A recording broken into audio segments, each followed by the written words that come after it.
ছোটবেলা থেকেই না এই মল শব্দটা শুনলে আমার হেবি ঘেন্না লাগতো, কিন্তু পরে জানতে পারলাম যে মল মানে শুধু এই গন্ধ জিনিসটাই নয়।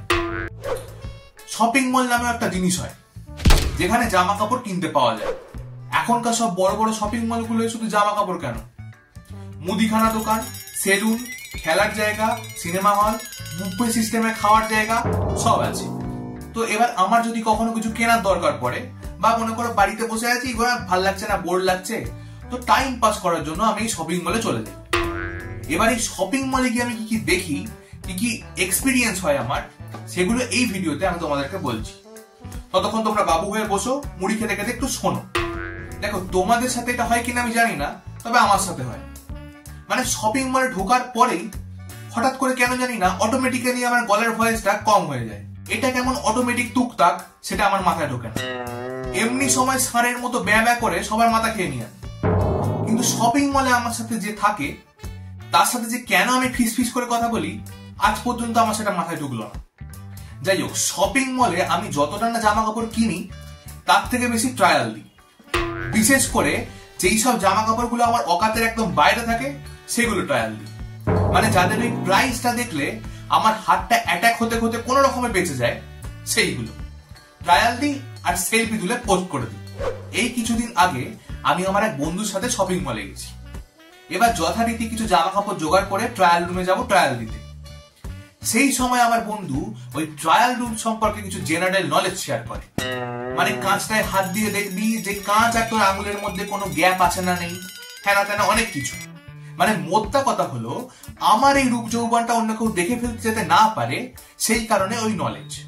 কিন্তু এইসব শুনে আমি আবার বেশি টেনশনে পড়ে গেলাম, কারণ এত বছর ধরে আমি এতগুলো শপিং মলে উইদাউট এইসব টেস্ট আমার নিজের রূপ যৌবন দেখিয়ে বেড়ালাম।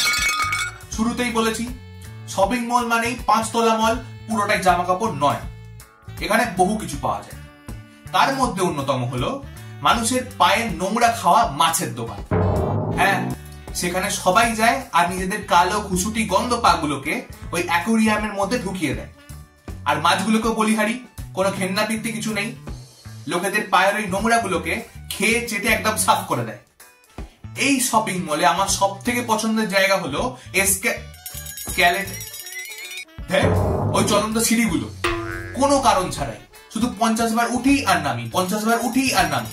সেই মোবাইলে রিলের মধ্যে দেখায় না যে একটা সুন্দরী মেয়ে কিছুতেই নামতে পারছে না সিঁড়ি দিয়ে, তারপর একটা ছেলে এসে হাত বাড়িয়ে তাকে হেল্প করলো আর ব্যাকগ্রাউন্ডে একটা রোমান্টিক মিউজিক বাজছে।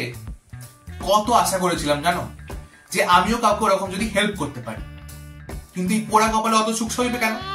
বামুন ঠাকুরের মাথায় যেমন একটা করে টিকি থাকে, তেমনি বেশিরভাগ বড় বড় শপিং মলগুলোর মাথায় একটা করে সিনেমা হল থাকে। সেখানে সানগ্লাস পরে সিনেমা দেখতে হয়, না হলে প্রপার ফিলটা পাওয়া যায় না। তবে ওই সিনেমার টিকিটের দামটা দেখলে না মনে হবে ওর থেকে বাড়ি গিয়ে দুটো সিরিয়াল দেখে নেওয়া অনেক ভালো। আর ঠিক সিনেমা হলের পাশেই থাকে বিশাল বুফে সিস্টেমে খাওয়া দাওয়ার ব্যবস্থা, যেখানে পর পর লাইন দিয়ে খাবারের স্টলগুলো বসানো থাকে। আর বাদ বাকি এরিয়াটা চেয়ার টেবিল পাতা। শুধু পার্থক্য এটাই যে এই বুফেতে খেতে হলে পকেট ফাঁকা করে খেতে হবে, ফ্রিতে কিচ্ছু নাই। তো এই ছিল আমার শপিং মলের এক্সপিরিয়েন্স। তোমাদের এক্সপিরিয়েন্স গুলো তোমরা কমেন্টে লিখো।